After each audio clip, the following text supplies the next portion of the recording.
Cricbuzz Unplugged. Adam Collins and Marnus Labuschagne, Australian all-rounder, Kookaburra ambassador, here with the Kookaburra Smart Ball. Give everyone a look at it. Marnus, what does the Smart Ball do? It's revolutionary technology.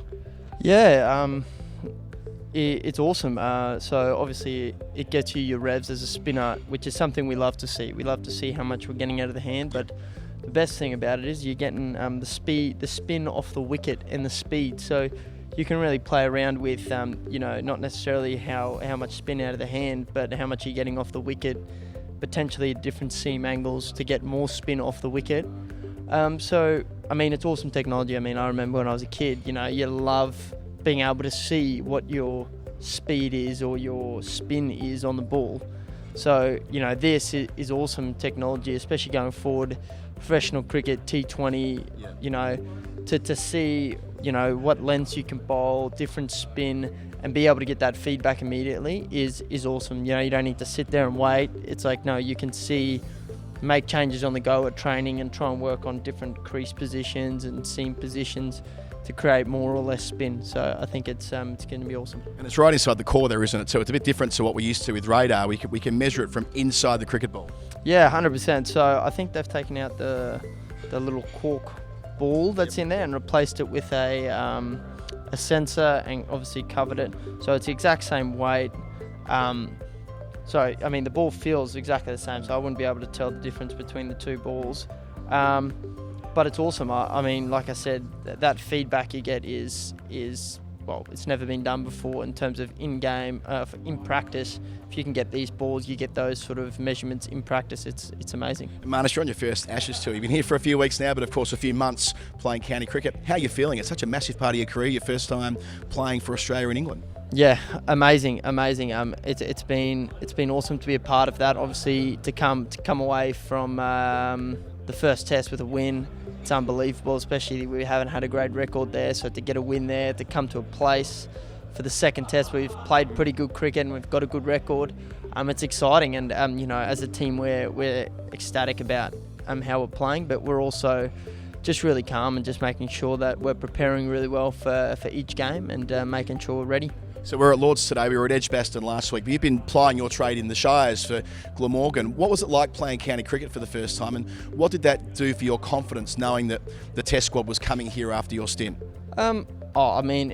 Whenever you're scoring runs, you're always confident in your game. So, obviously it was great for me to get an opportunity to play at Glamorgan and just to enjoy the time there. I loved the team there, the staff, everyone. It was great. And just love playing it. It got me playing so many county games. I think I played 10 first-class games in less than 2 months. So, that sort of opportunity, you get into a rhythm. If you're batting well, you can just keep rolling on with the rhythm and how you're going. So that was awesome. In terms of it as a team, Glamorgan, we're sitting second in Div 2. So, that's awesome for the county. And, it's really exciting, obviously, being here and being part of my first Ashes tour. Have you had much of a chance to think about what a huge 12 months has been for you personally? 12 months ago you were playing for Australia A, then you were making a test debut in the UAE, of course, playing against India at the SCG, batting number 3 for Australia in a test match. Like, all these experiences one after another, have you had a chance to kind of unpack what it all means yet? To be honest, yes, you have, but no, I don't think to the full extent. I think, because your mind's always going, you're always thinking the next game, because that game's gone, you're looking to the next game, how can I improve for my next game or next training session? So you're always thinking forward. So I don't think, you're really going to be able to reflect on that until you do have a bit of time off, or you have, at the end of your career where you sit and you go, geez, this has been amazing. But, it's definitely been awesome so far. But like I said, my job is to keep performing in every possible game I'm playing and, get myself in that team. Sure, it was the runs you made that got you in the squad, but we know come September these pitches will get dry, they will turn a lot. You bowled nearly 200 overs in first-class cricket this year. You must be feeling pretty good about the idea of bowling some lead breaks at the end of the series if called upon. 100%. I think, like you said, you just have to be ready. You have to be ready, especially now with the new concussion rule as well. You can be called in mid-game. So, your job as a player is, you're not a selector. You can't pick the team. So your job is as a player to be ready and make sure at every possible opportunity you're scoring runs or taking wickets and performing to make sure when that opportunity comes you grab it with both hands. And last but not least, what's your relationship like with this grand old ground at Lords? Have you been here before? Have you played here before? Yeah, so I played a one-day game against Middlesex here earlier in the season. I didn't get too many runs. It was actually got bowled by a leg spinner, but it's an amazing place to play. I mean, when I was here for the first time, I was just sort of in awe. I was just like, I can't believe I'm actually here. It's an amazing ground. I love its characteristics, the slope, and something different about it. It's just, you know, you walk into the change rooms, the massive change rooms on the balcony, and you sit there and you think about, you know, 2005, you think about, you know, all those great memories when West Indies were here, you know, just those amazing memories that have been played, and it's amazing. So, you know, it is a little eye-opener, but it's going to be very exciting to rock up and be here for a test match. Marnus Labuschagne, thanks for telling us all about the Kookaburra Smart Ball, and good luck through the rest of this Ashes series. Let's hope you get an opportunity at some stage. Thank you very much. The Kookaburra Smart Ball. Smart Ball. Smart ball. Smart ball, making the ball talk.